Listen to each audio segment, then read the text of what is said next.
Hi guys, I am Deepika, a TEFL certified English trainer from Phoenix Academy. Welcome back to Phoenix Academy of English. நார்மலாக நம்ம வந்து daily லைஃப்ல பேசும்போது கண்ணு பட்டுருச்சு, கண்ணு வைக்காதீங்க இப்படின்னு சொல்லுவோம். அண்ட் வந்து நல்ல சகுனம், கெட்ட சகுனம், இந்த மாதிரி சில சூப்பர்ஸ்டிஷியஸ் பிலீஃப்ஸ் பத்தி நம்ம வந்து பேசுவோம். இதையெல்லாம் இங்கிலீஷ்ல எப்படி கரெக்டா சொல்லணும் அப்படின்றதான் டுடேஸ் லெசன். ஃபர்ஸ்ட் நம்ம எதுல ஸ்டார்ட் பண்றோம் அப்படின்னா, இப்போ ஒரு விஷயம் வந்து நம்ம நல்லா பண்ணிட்டு இருக்கோம். திடீர்னு பாத்தீங்கன்னா அதுல வந்து நமக்கு எக்ஸ்பெக்டட் ரிசல்ட்ஸ் வந்து நமக்கு கிடைக்காத மாதிரி இருக்கும். அப்ப என்ன சொல்லுவோம்னா, இதை வந்து யாரோ கண்ணு வச்சுட்டாங்க, நல்லாதான் இருந்தது, யார் கண்ணு பட்டுச்சோ தெரியல, இந்த மாதிரி ஆயிடுச்சு அப்படின்னு சொல்லுவோம் இல்லையா. இதை வந்து எப்படி இங்கிலீஷ்ல சொல்லணும் அப்படின்னு பாத்தீங்கன்னா, யாரோ இதை வந்து கண்ணு வச்சுட்டாங்க அப்படின்னு சொல்றதுக்கு someone has cast the evil eye on it அப்படின்னு சொல்லணும். Or you can say someone has jinxed it. That man on the bridge cast an evil eye when she was inside me. அதே மாதிரி கண்ணு வைக்காதீங்க அப்படின்னு சொல்றதுக்கு நம்ம எப்படி எல்லாம் சொல்லலாம் இங்கிலீஷ்ல கரெக்டா அப்படின்றத பார்ப்போம். ஃபர்ஸ்ட் வந்து நம்ம எப்படி வந்து someone has cast the evil eye on it அப்படின்னு சொல்லுவோம். அதே மாதிரி தான் அந்த someoneக்கு பதிலா நம்ம don't சொல்லிக்கலாம். Don't cast the evil eye on it. Don't cast the evil eye on it. இல்லைன்னா இப்படியும் நம்ம சொல்லலாம், don't give it the evil eye அப்படின்னு கூட சொல்லலாம். Don't give it the evil eye. Or you can say, don't jinx it. Don't jinx it. It's been giving you the evil eye all day. It's bad enough your sister cast an evil eye on me for missing the church meeting. What do you mean, like you didn't want to jinx it?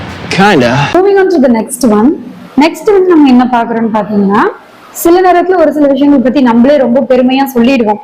இந்த மாதிரிலாம் எனக்கு நடந்ததே இல்லை, நான் ரொம்ப lucky, இந்த மாதிரி நம்ம வந்து டைரக்டா எக்ஸ்பிரஸ் பண்ணிடுவோம்.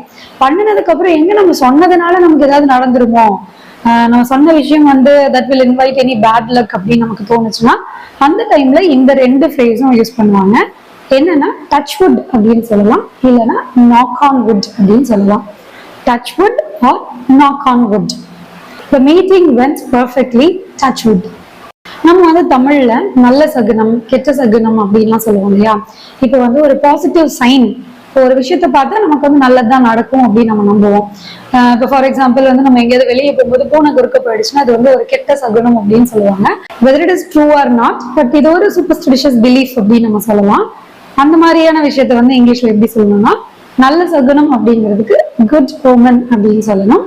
கெட்ட சகுனம் அப்படிங்கிறது பேட் ஓமன் அப்படின்னு சொல்லணும். Good omen, bad omen. This feels like a bad omen. I hope it's not a bad omen. இன்னைக்கு நம்ம லெசன்ல வந்து நிறைய நெகட்டிவ் வேர்ட்ஸ் வந்து டிஸ்கஸ் பண்ண மாதிரி இருக்கு.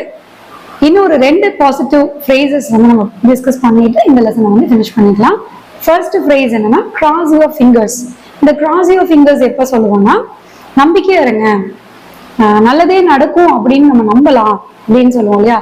சில நேரத்துல நம்ம வந்து முயற்சி பண்ணிட்டு நம்மளால முடியாது, சரி இருந்தாலும் பாசிட்டிவாவே நடக்கும் அப்படின்னு நம்புங்க அப்படின்னு நம்ம சொல்றதா இருந்துச்சுன்னா cross your fingers அப்படின்னு சொல்லலாம். Count your blessings means appreciating the positive things in our life. Count your blessings, Lizzie. So hold your breaths, cross your fingers. Listen, count your blessings. We have come to the end of this lesson. இன்னைக்கு வந்து நம்ம discuss பண்ண விஷயங்கள் நம்ம everyday கான்வர்சேஷன்ல நீங்க வந்து பேசுறதுக்கு ரொம்பவே யூஸ்ஃபுல்லா இருக்கும் அப்படின்னு நான் நினைக்கிறேன். இதுல வந்து நம்ம நிறைய விஷயங்கள் பார்த்தோம். ஒன்று வந்து கண்ணு பட்டுருச்சு அப்படின்றத எப்படி சொல்லணும் அப்படின்னு ஃபர்ஸ்ட் டிஸ்கஸ் பண்ணோம். அண்ட் வந்து கண்ணு வைக்காதீங்க அப்படிங்கறத எப்படி சொல்லணும் அப்படின்னு பார்த்தோம். அண்ட் வந்து நம்ம ஒரு பேட் லக் வந்துடக்கூடாது அப்படின்னா என்ன மாதிரியான ஃப்ரேசஸ் சொல்லணும் அப்படிங்கறத டிஸ்கஸ் பண்ணோம். அண்ட் வந்து ஒரு பாசிட்டிவ் சைன் அதை எப்படி சொல்லணும், நெகட்டிவ் சைன் நம்ம பார்க்குறோம் அப்படின்னா அதை எப்படி சொல்லணும், இது எல்லாமே இன்னைக்கு லெசன்ல டிஸ்கஸ் பண்ணிருந்தோம். அண்ட் ஹோப்ஃபுல்லா இருங்க அப்படின்னு சொல்றதுக்கான ரெண்டு ஃப்ரேசஸும் நம்ம பார்த்துருந்தோம். இந்த ஃப்ரேசஸ் நீங்க எவ்ரிடே கான்வர்சேஷன்ல யூஸ் பண்ணுவீங்க அப்படின்னு நான் நினைக்கிறேன். If you are a new viewer, don't forget to subscribe to my channel and hit the bell icon as well so that you don't miss any of my new updates. I'll meet you with another interesting lesson. Until then, this is Deepika signing off from here. See you soon.